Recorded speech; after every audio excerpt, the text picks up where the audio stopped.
Certamente você já ouviu falar bastante sobre a história de Lampião e Maria Bonita, mas você sabe o que foi o cangaço? Quer saber mais sobre esse assunto? Então fique ligado no vídeo de hoje do Momento do Conceito.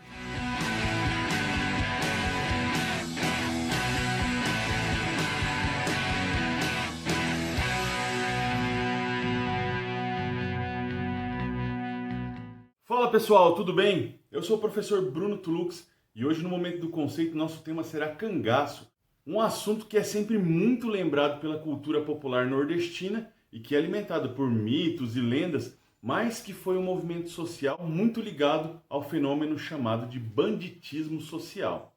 O cangaço foi um movimento social típico da região Nordeste e que atuou em quase todos os estados dessa região, com exceções para os estados do Piauí e do Maranhão. Teve seu período áureo desde a segunda metade do século XIX até a década de 30 do século XX. Esse movimento ficou marcado por ter quase que em sua totalidade a atuação de grupos de homens armados que andavam de forma errante. Eram bandoleiros, vítimas da seca, excluídos sociais, que perambulavam pela caatinga do Nordeste e que acabavam cometendo crimes como assaltos, assassinatos, protegiam algumas pessoas que pagavam por isso e que, de certa forma, não encontravam um outro modo de se incluir em uma sociedade que era extremamente ligada à terra, uma sociedade agrária e que não dava muitas oportunidades para aqueles que vinham da camada mais baixa da população.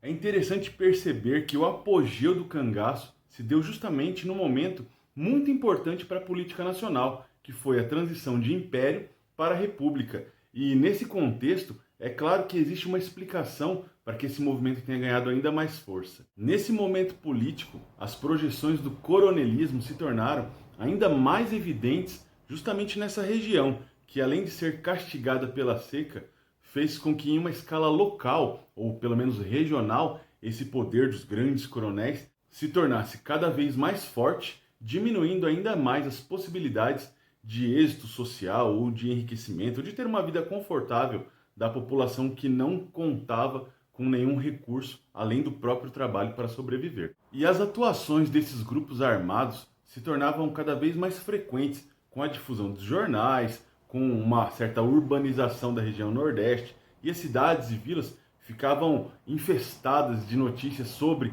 as atuações do cangaço. Tanto é que esse assunto virou pauta nacional quando na Assembleia Constituinte de 1934 se cogitou a incluir uma cláusula na Constituição justamente para combater o cangaço.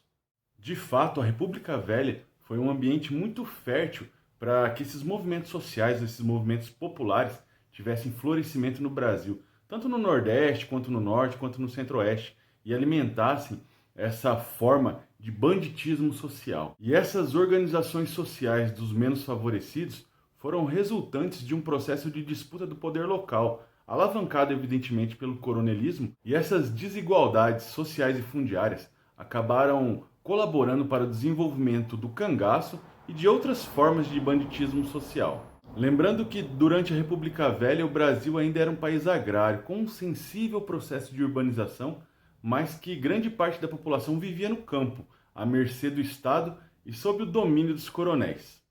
O cangaço era formado então por grupos de homens que viviam de forma nômade, grupos armados e que muitas vezes contavam com apoio e proteção política.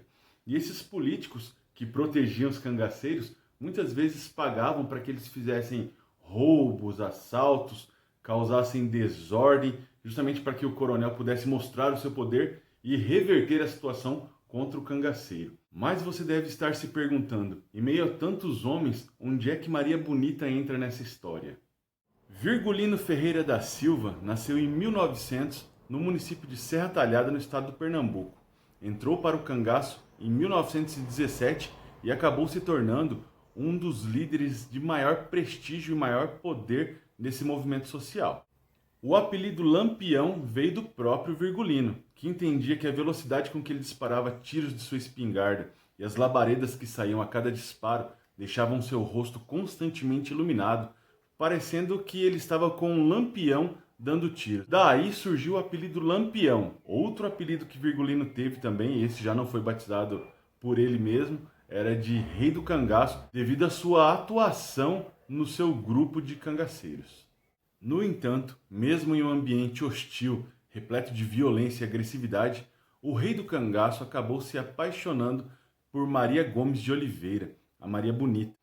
A jovem Maria Gomes acabou conquistando o coração de Lampião, mostrando a ele lenços bordados por ela e que fizeram com que Lampião se encantasse pela jovem e pelos seus dotes de costureira. Essa relação foi se construindo e se concretizou logo mais quando Maria Bonita passou a ser a primeira mulher a ingressar em um grupo de cangaceiros. O ingresso de Maria Bonita no cangaço deu por volta de 1930 e depois dela, várias outras mulheres também puderam participar dos grupos de cangaceiro. Um destaque especial para Dadá, que era esposa do Diabo Loiro, do Corisco, que era o braço direito de Lampião. O cangaço era um ambiente predominantemente masculino, e o ingresso de mulheres a partir de 1930 não alterou a ordem e a organização dos grupos, já que as mulheres, em sua grande maioria, isso incluía Maria Bonita, não pegavam em armas e não iam para o confronto direto. A função da mulher nos grupos de cangaço era ser a companheira do cangaceiro, ou seja, ela não fazia absolutamente nada, também não tinha uma função domiciliar, já que eles viviam de forma nômade, e no máximo, uma atuação feminina seria voltada para a costura, né, para fazer os ornamentos, os bordados das roupas, a decoração, e isso explica em parte o porquê Lampião se apaixonou por Maria Bonita, justamente pelo fato de ela ter esses dotes com a linha e com a agulha.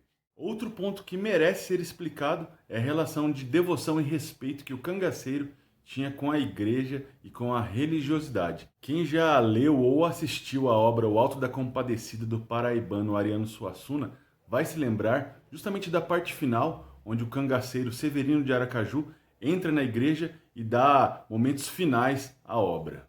Isso explica também porque que a indumentária do cangaceiro era tão enfeitada, tão adornada de símbolos como estrela de 8 pontas, como cruz de malta, como flor de lis. Por um lado, esses adornos eram amuletos de boa sorte, né, que contavam com uma bênção divina. Por outro lado, era uma analogia aos grupos religiosos que fizeram história, como cruzados, como cavaleiros medievais. Então existia essa associação entre os grupos de cangaceiros e os grupos religiosos que lutavam também por um objetivo. Os momentos finais do cangaço ficaram marcados com a morte de Lampião, que já estava sendo perseguido há mais de 10 anos. E a derrota do grupo de Lampião aconteceu justamente no dia 28 de julho de 1938, quando o grupo foi pego em uma emboscada armada nas margens do rio São Francisco, no município de Piranhas, estado de Alagoas. Vencidos pelas forças policiais, 11 cangaceiros, incluindo o Lampião e Maria Bonita, foram mortos. Depois disso foram degolados e suas cabeças foram expostas em uma foto bastante conhecida na escadaria da prefeitura de Piranhas.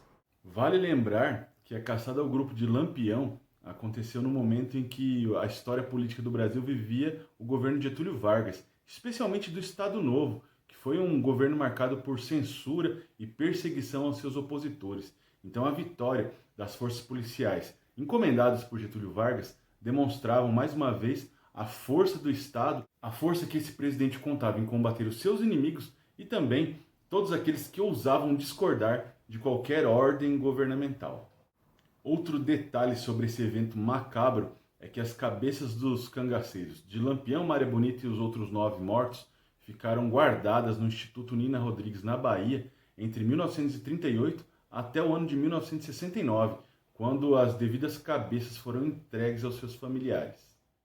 Esse foi o nosso vídeo de hoje. Eu espero que você tenha gostado desse assunto. Por mais que tenha um final triste, é uma história muito interessante de um homem e uma mulher que acabam se apaixonando, mas que servem para explicar um contexto muito importante da nossa história, de um período em que muitas vezes não é tão estudado assim, mas que tem muita coisa importante, muita coisa interessante para ser vista.